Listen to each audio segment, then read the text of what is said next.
I currently work at University of Michigan with the Michigan men's golf team and the Michigan men's basketball team. So I graduated from Ohio State University in 2006.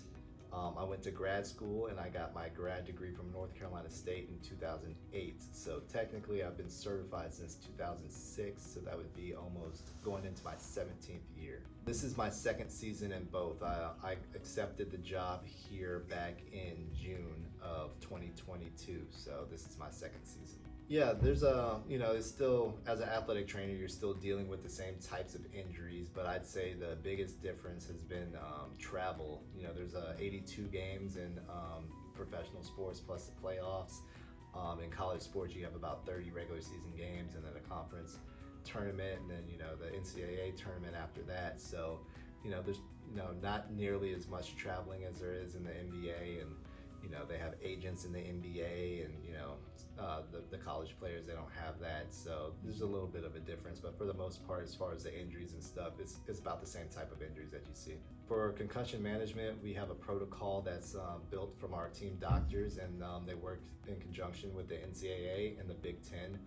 They come up with a protocol and we just follow their protocol. So if someone has a concussion, the first step is assessing them and evaluating them for the concussion. And then after that, they come see our team physicians. Our team physicians will evaluate them, and then we start our return to play protocol after that. So, the first step, they might do a bike workout for 20 minutes, and then the next day after that, they might do, a weightlifting session for 30 minutes or so. And then after that, a non-contact practice, and then after that, a contact practice. And then if they pass each one of the steps, some of the steps may take longer. They can't have any returning symptoms. So if they do go to the next step and they have a headache or they get dizzy or nauseous, they go backwards one step, and then we progress from there. Then always at the end of the progression, they would see the team physician. The team physician would clear them for participation, and then they can go back to participating fully. We do organize and use our protocols very similar to what the NBA does, but the NBA, they will have obviously different doctors and different people that they report to, but yeah, it's a pretty similar protocol as the NBA has. Michigan Medicine is excellent. We have all sorts of different resources, so all kinds of different specialists. So me as an athletic trainer, it's my job to call over to MedSport to make sure our players see the correct people. So if someone has a foot injury and they might need to see a foot specialist, I can call in, I can organize an evaluation and an assessment. Our doctors are awesome. They can order MRIs, they can order CT scans, they can order X-rays, they can order blood work, whatever the athletes need. I communicate with the doctors, and then I plan around their class schedules, and then we take them over to MedSport if they need X-rays, or down the street here from Chrysler over at South Main, we get X-rays and see Dr. Holmes if it's a foot injury pretty regularly. So we're the point people, so we evaluate the athlete, we assess them, we recognize if it's something that might need to see a physician. We're the first ones to call the physicians, and then we organize where and when they go get the special tests after that, and then report back to the physicians. The physicians can read them over the computer, can see them in the office in person, and then take care of them whatever they need. We were around the coaches all day, every single day. We're at every single one of the practices. We get the guys ready for practice. We do the taping, the stretching, the rehab. We do all of the pre-practice things that the athletes need. And then we communicate with the coaches during the practice. So if someone needs to be limited, so say if someone has a injury where they can't go full go, you can communicate with the coaches and tell them exactly which drills that they are allowed to do and which ones they aren't allowed to do. So our coaches, they come up with a practice plan maybe about an hour before practice, and then I can go through the practice plan with the coaches and say which drills everyone can and cannot participate in.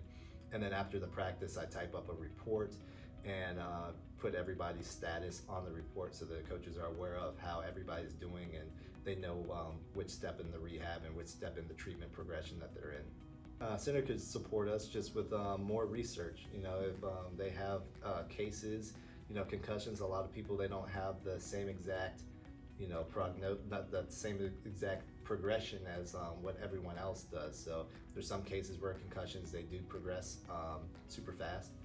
They pass each one of the steps each day. They never have return symptoms, and they can return, in 5, 6, 7 days. And then other people, they might have concussions and their symptoms, they linger on for a long period of time.